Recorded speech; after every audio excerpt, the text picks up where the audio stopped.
মন্দিরে মায়ের বিসর্জনের প্রিপারেশন চলছে। মন্দির থেকে একদম মা দুর্গার মূর্তিকে বের করে এনে এখন ভ্যানে ওঠানো হচ্ছে বিসর্জনের জন্য। সবাই প্রস্তুত, সবাই আমরা একদম রেডি হয়ে সবাই মন্দিরে চলে এসেছি। আমরা এখন ভ্যানে করে সবগুলো মূর্তি এক এক করে নিয়ে যাব। বিসর্জনটা যেহেতু নদীতে হবে, তাই সবাই মিলে আমরা হেঁটে হেঁটে নদী পর্যন্ত যাব।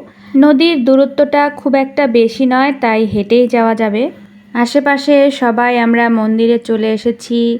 মেয়েরা বউরা সবাই সিঁদুর মেখে আবার নাচানাচি করছে। ছেলেরা একদিকে নাচছে, আমরা মেয়েরা একদিকে নাচছি। পুরো পুজোটাতে আমরা অনেক মজা করেছি, ঠাকুরকে আরতি করেছি, অনেক আনন্দ করেছি, নাচানাচি করেছি। পুজো মানেই হচ্ছে আনন্দ।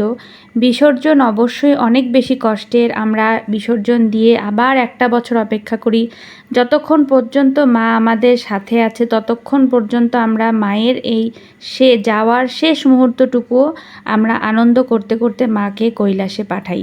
তাই আমরা একটু নাচানাচি, আরতি আমরা সবই করে থাকি।